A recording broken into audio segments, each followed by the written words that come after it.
अंदर ही रहिएगा। मानवर अलग से चलेंगे, किसी के पद चिन्ह पे। अच्छा, नहीं चलेंगे, ठीक, अपने पद चिन्ह बना अपने पर चलेंगे, ठीक है।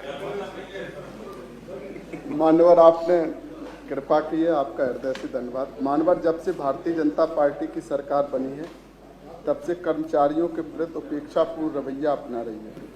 वर्तमान प्रकरण स्मारकों, पार्कों व उपवनों आदि की प्रबंधन, सुरक्षा एवं अनुरक्षण समिति में कार्यरत कर्मचारियों के वेतन, पुनरीक्षण वेतनमान, मृतक आश्रितों की सेवा स्थायीकरण व पदोन्नति एवं एसीपी का लाभ, चिकित्सावकाश, सीपीएफ खाता खोलने आदि की तरफ सदन का ध्यान आकृष्ट कराना चाहता हूँ। उक्त स्मारक समिति के कर्मचारियों के द्वारा अपनी लंबित मांगों का निस्तारण कराए जाने हेतु निरंतर प्रयास किया जाता रहा है। उक्त मांगें पूरी न किए जाने के विरोध में दिनांक 11/12/23 से हजारों कर्मचारी लगातार धरना दे रहे हैं। हजारों कर्मचारियों के परिवार की स्थिति अत्यंत दयनीय बनी हुई है। उनके परिवार का भरण पोषण होना मुश्किल हो रहा है, किंतु अभी तक उनकी मांगों का निस्तारण नहीं किया गया। उक्त स्मारक समिति में कार्यरत गरीब निर्धन परिवार के आश्रितों में काफ़ी रोष, क्षोभ एवं असंतोष व्याप्त है। स्थिति कभी भी विस्फोटक हो सकती है। अस्तु लोक महत्व के अवलंबनीय सुनिश्चित विषय पर सदन का ध्यान आकर्षित करने हेतु स्मारक समिति में कार्यरत कर्मचारियों की मांगों पर तत्काल विचार करते हुए सदन की समस्त कार्रवाई स्थगित कराकर चर्चा कराए जाने की मांग करता हूँ। मानवर, ये विषय बहुत ही महत्वपूर्ण है और हजारों कर्मचारियों के साथ साथ उनके परिवारों से भी जुड़ा हुआ है। और पूरे उत्तर प्रदेश में जब मैं इस बात को कहता हूँ कि जो कर्मचारी हैं, मजदूर हैं, कर्मचारी हैं या कोई भी व्यक्ति है, तो उसकी जो मजदूरी है, जो मेहनताना है, वो हमारे ख्याल से तो पूरे दुनिया में सबसे कम है। भारत देश में भी पूरे देश में जो सबसे गरीब राज्य हैं उनसे भी उत्तर प्रदेश में ये मेहनताना कम है और उनका जीवन स्तर बहुत ही दयनीय है। तो मानवर, ये और दूसरा ये विषय इस बात से भी जुड़ जाता है कि उत्तर प्रदेश में पूरे भारत देश में जो राजनीतिक दल हैं और राजनीतिक दल के साथ साथ हर व्यक्ति एक विचारधारा से जुड़ा हुआ है। तो मानवर, ये जो स्मारक हैं जिनकी हम बात करते हैं, स्मारक की जब बात आती है तो मानवर, इसमें स्मारक, संग्रहालय, संस्थाओं, पार्कों, उपवनों, ये भारत देश में जो सामाजिक व्यवस्था है और उस सामाजिक व्यवस्था में जो गैर बराबरी वाली सामाजिक व्यवस्था थी, उस गैर बराबरी वाली सामाजिक व्यवस्था को बदलने के लिए जिन महापुरुषों ने अपना पूरा जीवन त्याग और बलिदान करके अपने जीवन को समर्पित किया, कुर्बान किया और इस व्यवस्था को बदलने में योगदान किया, तो मानवर, उन सभी के विचारों को आगे बढ़ाने के लिए परम सम्माननीय बहन कुमारी मायावती जी, बहुजन समाज पार्टी की राष्ट्रीय अध्यक्ष, परम पूज्य मानवर कांसीराम साहब जिन्होंने बहुजन समाज पार्टी को बनाया, परम पूज्य बाबा साहब डॉक्टर भीमराव अंबेडकर जी की जिन्होंने भारत के संविधान में भारत के करोड़ों लोगों को जानवर से बदतर जिंदगी से निकालकर इंसान की जिंदगी देने का काम किया और वो सभी अधिकार संविधान के अंदर सुरक्षित किए, जिसके आधार पर पूरे भारत देश में संविधान बनने के पहले का भारत अलग था, संविधान बनने के बाद का भारत अलग है, जिसमें सभी को मानवीय अधिकार दिए गए। मानवर, जब बहुजन समाज पार्टी की सरकार बनी, माननीय बहन कुमारी मायावती जी के नेतृत्व में उत्तर प्रदेश में बहुजन समाज पार्टी की जब पहली सरकार बनी तो उन्होंने लखनऊ में परिवर्तन चौक बनाकर जिन महापुरुषों ने व्यवस्था परिवर्तन के लिए संघर्ष किया, उनके नाम पर उनकी मूर्ति लगाकर पूरे देश और दुनिया को ये बताने का काम किया कि इन महापुरुषों ने भारत की गैर बराबरी की सामाजिक व्यवस्था को बदलकर समता मूलक समाज की स्थापना के लिए संघर्ष किया है। तो हमने परिवर्तन चौक बनाकर ये दिखाया पूरे देश और दुनिया को कि हाँ, भारत देश में अब परिवर्तन, व्यवस्था परिवर्तन हुआ है, सामाजिक परिवर्तन हुआ है। तो वहाँ परिवर्तन चौक बना। उसके बाद परम पूज्य बाबा साहब डॉक्टर भीमराव अंबेडकर जी के नाम पर गोमती नगर में परम पूज्य बाबा साहब का सामाजिक परिवर्तन स्थल स्मारक बना और उसके बाद नोएडा में भी महापुरुषों के नाम पर स्मारक बना।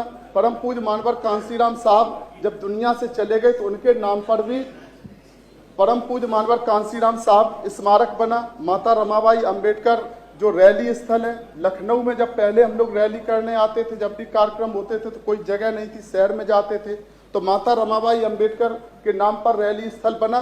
इन सभी की सुरक्षा के लिए, अनुरक्षण के लिए, देखरेख के लिए, उसके लिए स्मारक की पार्कों की अनुरक्षण की समिति बनाई गई, जिसमें हजारों की संख्या में कर्मचारी कार्यरत हैं। और ये बनने के बाद उनका पूरे जो नियमावली थी, जो उनके लिए आगे की जो व्यवस्थाएं थी, उसमें उस समय जो व्यवस्था की गई, और उसके बाद सरकार का था कि आगे सरकार बनेगी तो उनके जो चीजें आज तक नहीं हुई हैं उन पर विचार करेगी। इसके संबंध में ये बात इसलिए भी आती है कि आज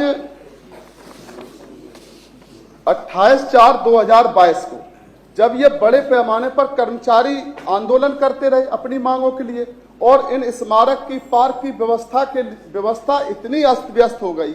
हम भी वहाँ हर 14 अप्रैल को परम पूज्य बाबा साहब के जयंती के अवसर पर, 6 दिसंबर को परम पूज्य बाबा साहब के परिनिर्वाण के दिवस पर, 15 मार्च को परम पूज्य मानवर कांसीराम साहब के जयंती के अवसर पर, और 9 अक्टूबर को परम पूज्य मानवर कांसीराम साहब के परिनिर्वाण के दिवस पर जब कार्यक्रम करने जाते हैं तो वहाँ इतनी अव्यवस्था कि आप मानवर अगर देख लें, हमारे ख्याल से सरकार भी अभी तो गई है उनमें, जब देखा जाके फव्वारे बंद हैं, पत्थर टूट गए, उसकी रेलिंग टूट गई। उसका इतने भव्य स्मारक पूरे दुनिया में जहां जहां भी अगर स्मारक बनाए गए हैं, उन सबसे भव्य स्मारक अगर कहीं होगा तो परम पूज्य बाबा साहब डॉक्टर भीमराव अंबेडकर जी का स्मारक। लेकिन उसकी दुर्दशा इतनी कर दी कि जो पूरे देश और दुनिया से जो लोग भारत में आते हैं तो परम पूज्य बाबा साहब के मानने वाले भी दुनिया में, अमेरिका जैसा राष्ट्र भी परम पूज्य बाबा साहब डॉक्टर भीमराव अंबेडकर जी के ज्ञान को नमन करता है। और मानवर वहां जब वो लोग आते हैं भारत में, और तो स्मारक पर भी जाते हैं, तो जाकर उनका भी मन दुखी होता है। तो माननीय बहन कुमारी मायावती जी ने 28/4/22 को उत्तर प्रदेश के माननीय मुख्यमंत्री जी को पत्र लिखा। पत्र में मानवर इसलिए पढ़ के सुनाना चाहता हूं कि इस पत्र का हवाले को देकर हमने 2 प्रश्न भी लगाए थे सदन में। क्या वो पत्र प्राप्त हुआ? तो माननीय मुख्यमंत्री जी ने ये स्वीकार किया कि हाँ हमें पत्र प्राप्त हुआ है। जैसा आपको विदित है, दिनांक 14 अप्रैल सन 2022 को भारतीय संविधान के निर्माता व कमजोर एवं उपेक्षित वर्गों के मसीहा बाबा साहब डॉक्टर भीमराव अंबेडकर जी की जयंती थी, जो कि भारत के जन सामान्य के आस्था के केंद्र बिंदु हैं। उनकी पावन स्मृति को अमर रखने के लिए लखनऊ में डॉक्टर भीमराव अंबेडकर सामाजिक परिवर्तन स्थल का निर्माण कराया गया था। इसी प्रकार मानवर श्री कांसीराम जी इको गार्डन, मानवर श्री कांसीराम जी स्मारक स्थल, बौद्ध विहार, शांति उपवन आदि कई अविस्मरणीय स्मारकों का निर्माण किया गया था, जिनकी देखरेख और रखरखाव के लिए पर्याप्त व्यवस्था भी की गई थी। साथ ही रखरखाव और सुरक्षा के लिए काफी स्टाफ तैनात किया गया था। इन स्मारकों से उत्तर प्रदेश में ही नहीं बल्कि पूरे देश और विदेशों में भी लखनऊ की अपनी पहचान बनी है। इधर काफी समय से यह देखने में आ रहा है कि इन स्मारकों की देखरेख में उपेक्षा के कारण उपरोक्त स्मारकों की स्थिति अत्यंत खराब और दयनीय हो गई है। गैर जिम्मेदारता, लापरवाह अधिकारियों व खासकर दलित विरोधी मानसिकता वाले लोक सेवकों की उपेक्षा के कारण इन स्मारकों की दशा निरंतर खराब होती जा रही है। पूर्व में इन स्मारकों से कीमती मूर्तियों की चोरी भी हुई, आग से इनमें लगाए गए पौधों आदि वृक्षों आदि की हानि हुई, बरसात के पानी से इमारतों को काफी नुकसान हुआ।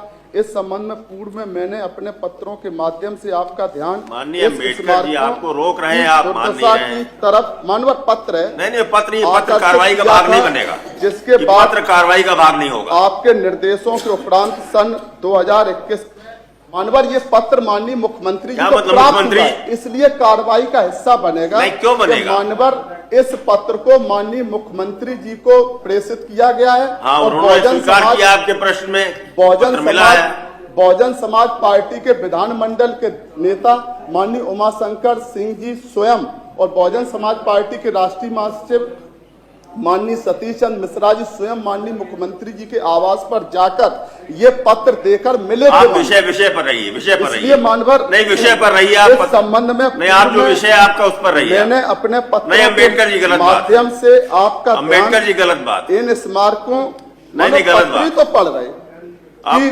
दुर्दशा की तरफ आकर्षित किया था। मानोगे नहीं तो कार्रवाई का भाग बनना नहीं इसको। मानवर आप आगे बढ़िए, मानवर आगे बढ़िए। अम्बेडकर जी गलत बात नहीं, जो पत्र नहीं, अम्बेडकर जी गलत बात। आपने जो विषय उठाया है अपनी सूचना पर रहिए। मानवर हमने विषय क्या उठाया? आप सूचना पर रहिए। मानवर हमने विषय क्या उठाया? हमने मानवर विषय क्या उठाया है? हमने जो मानवर विषय उठाया है तो पार्कों स्मारकों का ही विषय उठाया है। बस ठीक है, उसी को हम इसमें पत्र को नहीं तो इससे कोई संबंध नहीं उसका। मानवर आप पत्र सुन तो लें। नहीं, हम जब पत्र पढ़ेंगे क्यों सुन लें? अगर स्मारक माननीय अम्बेडकर जी स्मारक आप विषय पर रहिए।